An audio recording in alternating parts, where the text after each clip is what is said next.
अस्सलाम वालेकुम ख़वातीन व हज़रात, उम्मीद है आप बहुत ज़्यादा खैरियत से होंगे और अपनी ज़िंदगी के अंदर खुश होंगे। आज हम लोग जिस टॉपिक पे बात करने वाले हैं ना, वो टॉपिक है सिंगल एंट्री सिस्टम, जो कि शायद आपके लिए तो सिर्फ अकाउंटिंग का एक छोटा सा चैप्टर है, लेकिन अकाउंटिंग के हिसाब से वो उसका पूरा एक निज़ाम है। निज़ाम मतलब एक पूरा प्रोसेस है, एक पूरा सिस्टम है जिसके ज़रिए से अकाउंटिंग काम करती है। तो चलिए इस चीज़ को स्टार्ट करते हैं बहुत जल्दी से।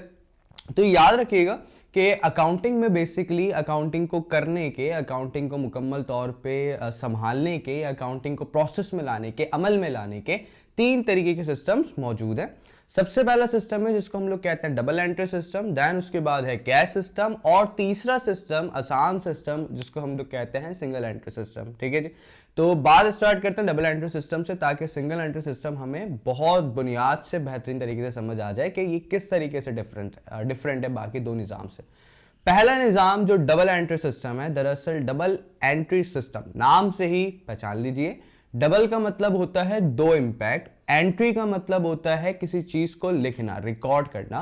तो ये एक ऐसा सिस्टम है जहां पर हर ट्रांजैक्शन की डबल एंट्री होती है। डबल एंट्री का मतलब ये है कि उसके दो तरीके से रिकॉर्ड्स बनाए जाते हैं, और डबल एंट्री सिस्टम में दो रिकॉर्ड्स बनाने की जो जगह होती है, एक डेबिट साइड और दूसरी क्रेडिट साइड। मतलब हर ट्रांजैक्शन के जो दो इंपैक्ट आएंगे, उसमें से एक इंपैक्ट जाएगा डेबिट साहब के पास और दूसरा इंपैक्ट जाएगा क्रेडिट साहब के पास।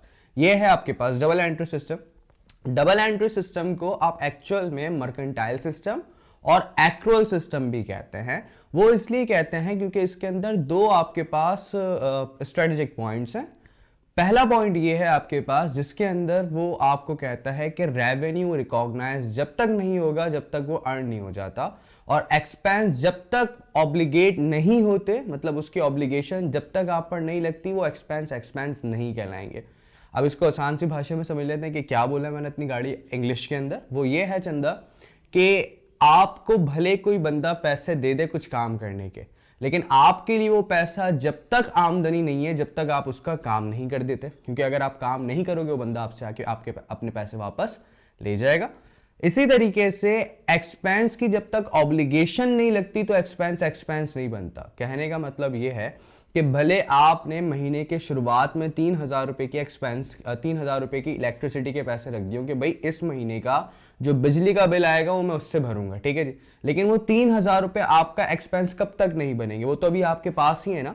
जब पूरा एक महीने गुजरेगा, बिजली का बिल आएगा, बिल की एक्सपेंस की अभी ऑब्लिगेशन आ गई कि उसे पे करो, अब वो 3,000 रुपया जितने का भी वो बिल है वो फिर एक्सपेंस में कन्वर्ट हो जाएंगे, वरना बिल आने से पहले, ऑब्लिगेशन आने से पहले वो चीज आपका एसेट थी।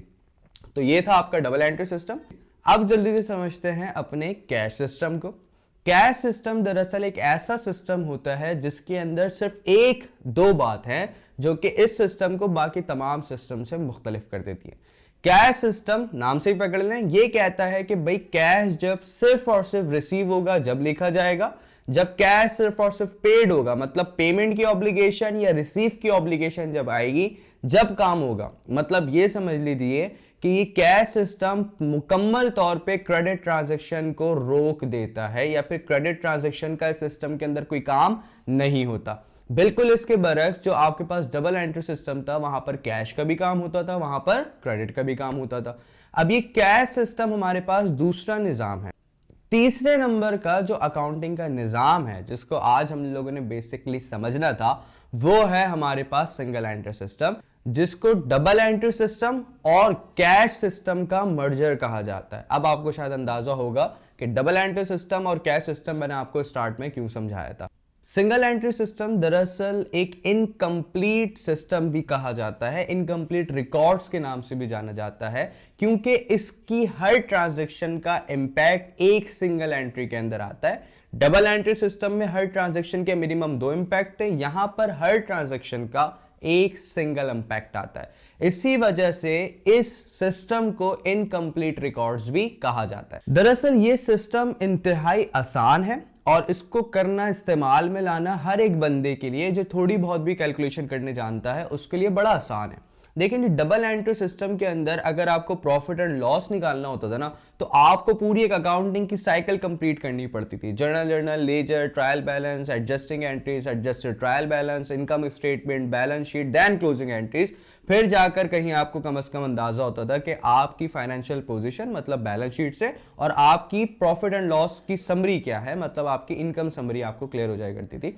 लेकिन अब जरा सपोज कीजिए एक छोटा कारोबार है जो कि एक गली के कोने के ऊपर बना हुआ है, या फिर कोई छोटी सी एक कारोबार है, भले वो कहीं पर भी हो, उसके अंदर सिर्फ एक ही ऑनर है, वो काम कर रहा है। अच्छा, उसने भी लाजमी सी बात है अपनी प्रॉफिटेबिलिटी निकालनी है, चेक एंड बैलेंस रखना है तमाम चीजों का।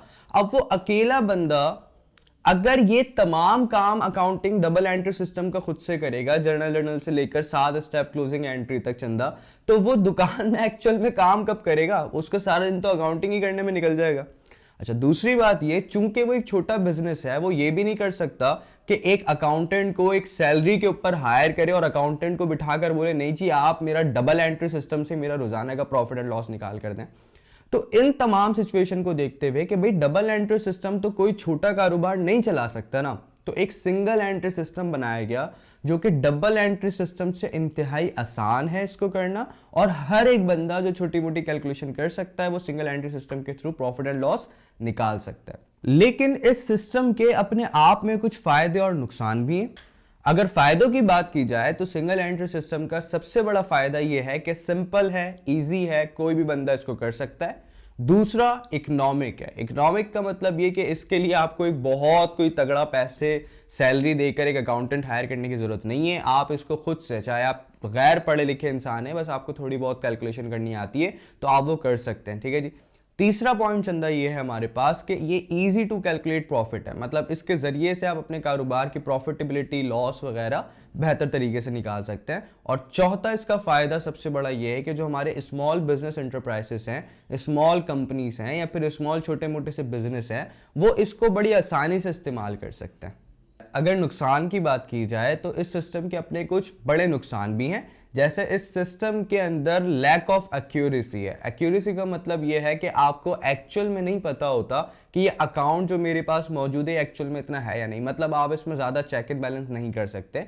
दूसरा ये कि आपको इसके अंदर ट्रू प्रॉफिट या लॉस की सिचुएशन का नहीं पता होता, मतलब आप इस सिस्टम को यूज़ करते हुए प्रॉफिट एंड लॉस तो निकाल लेते हैं, लेकिन वो एक्चुअल प्रॉफिट से या लॉस से थोड़ा सा डिफरेंट हो सकता है। उसकी खास वजह यह है कि आप यहाँ पर सिंगल एंट्री सिस्टम के अंदर अकाउंटिंग के सिर्फ और सिर्फ 3 हेड्स के ऊपर काम कर रहे होते हो, जैसे एसेट्स, लायबिलिटी और कैपिटल।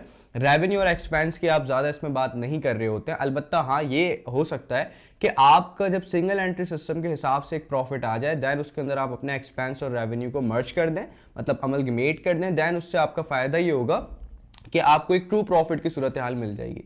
सेकंड, एक और नुकसान इसका यह है कि यहां पर चूंकि आपको बैलेंस शीट नहीं मिलती है, बैलेंस शीट आप नहीं बनाते, तो आपको एक्चुअल में नहीं पता चल पाता कि आपकी कारोबार की फाइनेंशियल पोजीशन क्या है, या आपका स्टेट ऑफ द आर्ट कितना आपके पास एक्यूरेसी मौजूद है कारोबार के अंदर। इसके अलावा एक इसका नुकसान ये भी है कि इस सिस्टम के अंदर फ्रॉड्स एंड एरर्स के बहुत ज़्यादा चांसेस होते हैं, चूंकि आपको शायद आगे जाकर, मतलब लाजमी सी बात है, आगे जाकर एक बात पता चलनी है कि सिस्टम दरअसल 2 पीरियड्स के एजेस पे बात करते हैं, मतलब beginning of the period and at the end of the period.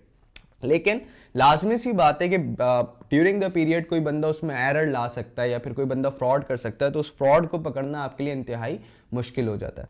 और लास्ट इसका सबसे बड़ा नुकसान ये है चंदा कि ये टोटली अनएक्सेप्टेबल है टैक्स पर्पस के लिए। मतलब ये कि अगर एक बंदा टैक्स पेयर है तो लाजमी सी बात है टैक्स आपकी एक एनुअल इनकम के ऊपर लगता है, तो एनुअल इनकम आपकी जिस बिजनेस से आ रही है उसको आपने लाजमी डबल एंट्री सिस्टम की अकाउंटिंग से चलाना पड़ेगा। वरना अगर आपने सिंगल एंट्री सिस्टम के हिसाब से अकाउंटिंग की है तो टैक्स का जो डिपार्टमेंट है वो आपसे कहेगा कि भाई आपका ये प्रॉफिट एंड लॉस या आपकी आमदनी सिंगल एंट्री सिस्टम के हिसाब से गलत है, हम इसको एक्सेप्ट नहीं करते।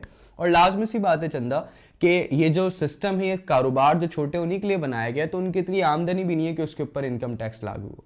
तो आई होप आपको ये तमाम चीज़ें समझ आ गई होंगी कि किस तरीके से double entry system, cash system और आपके पास सिंगल एंट्री सिस्टम वर्क करता है। इंशाल्लाह नेक्स्ट वीडियो के अंदर हम सिंगल एंट्री सिस्टम की एग्जाम्पल के साथ ये मालूम करेंगे कि एक्चुअल में इसका जो हमारे पास प्रॉफिट है वो किस तरीके से कैलकुलेट होता है, या जिस तरीके से डबल एंट्री सिस्टम में 7 स्टेप्स हैं प्रॉफिट एंड लॉस मालूम करने के, इसके अंदर ऐसा क्या है। तो होपफुली आपको ये वीडियो पसंद आई होगी, आपको समझ आई होगी। तो इंशाल्लाह नेक्स्ट वीडियो के अंदर मुलाकात होगी। जब तक के लिए अल्लाह हाफिज़।